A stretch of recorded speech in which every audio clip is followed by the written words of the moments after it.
it's Tim Lerch from JetCityMusic.com, here with the second in a series of lessons about country and rockabilly and rootsy kind of honky-tonk guitar playing. Last time we talked about the basic sort of foundational rockabilly sound of using a slapback delay and a little Travis picking to achieve that kind of mystery train sound. And so we'll pick up pretty much from there. In the intro piece I was playing, I was taking that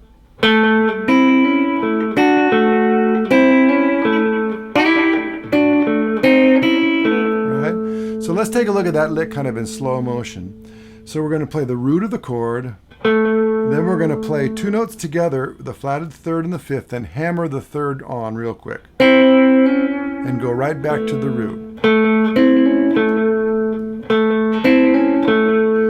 Then we're going to go up to the fifth and the flat seventh of the chord, which is this grip right here at the ninth and eighth frets. I'm going to slide into that a little bit. Come back down to the seventh fret where the sixth and the fourth live, part of a D triad, and then back to the root chord and then the root of that chord. So we got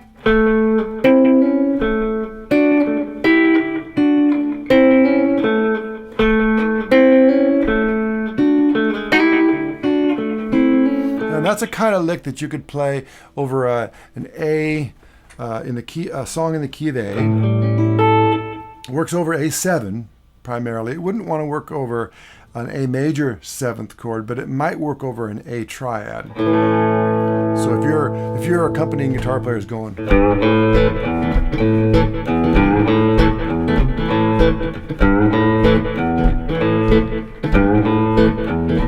might be able to go.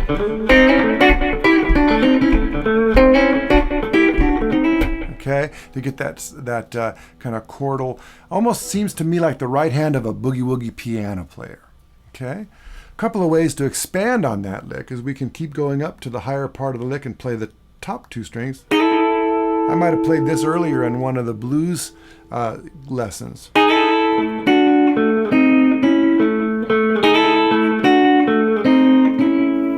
So what we're doing here is we're playing the top two notes of our little mothership chord, right back down to the root, then this D triad, back to the root of the A chord, then we're sliding into the third and the fifth, and then hitting the root twice. So the whole thing sounds like this. And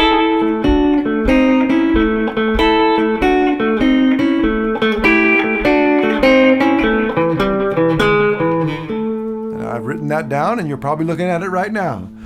Up at the tempo that we usually associate with that, it might be something like this.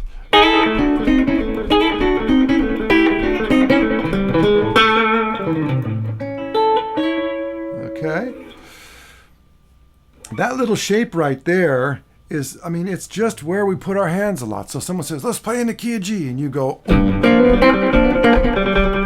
that is just sort of one of the places that works really well to kind of use as your home base.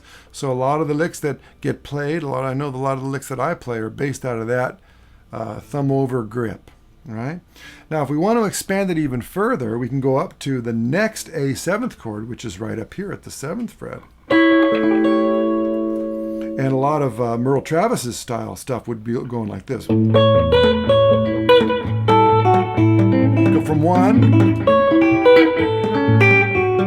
to those two chords, A7 here and A7 there, are often connected because it gives you that extra little melody up above the third of the chord on top.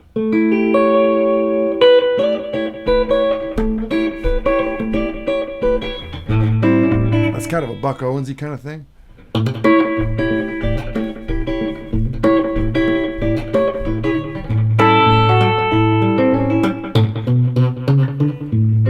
A lot of this stuff is being aware of the chord of the moment and how melodies can connect with that chord. The parts of the chord you can use for melodies, which is all the chord notes, and then the little satellite notes that live around, like the 6 and the 9 and the 4. Those are the primary ones.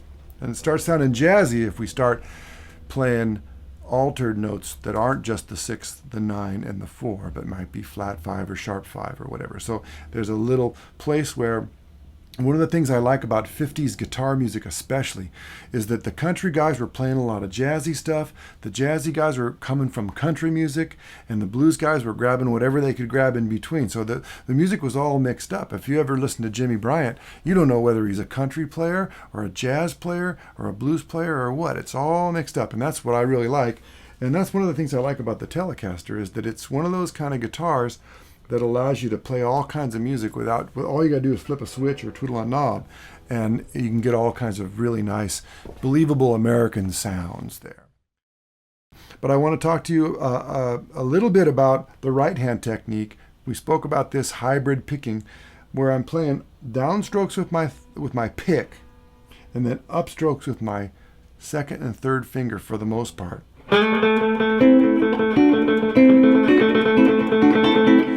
And this little idea can be a good exercise for that. So we're going to go down, up, down, up, down, up, down, up with our pick on the A note, and go.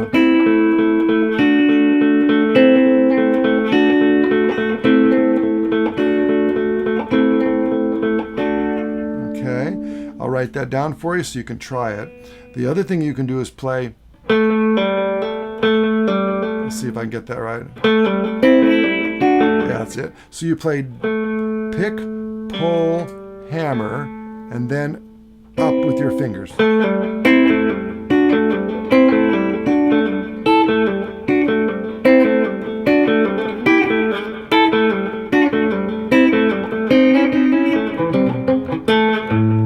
So I'll write those examples down, and you can try them to get rolling with this hybrid picking style. Okay, until next time, we'll look into this style a little bit more. And next time, we'll also talk about these mechanical bends that are going to sound like a steel guitar. Okay, so we'll see you. This is Tim Lerch from JetCityMusic.com. Take care, and we'll see you soon.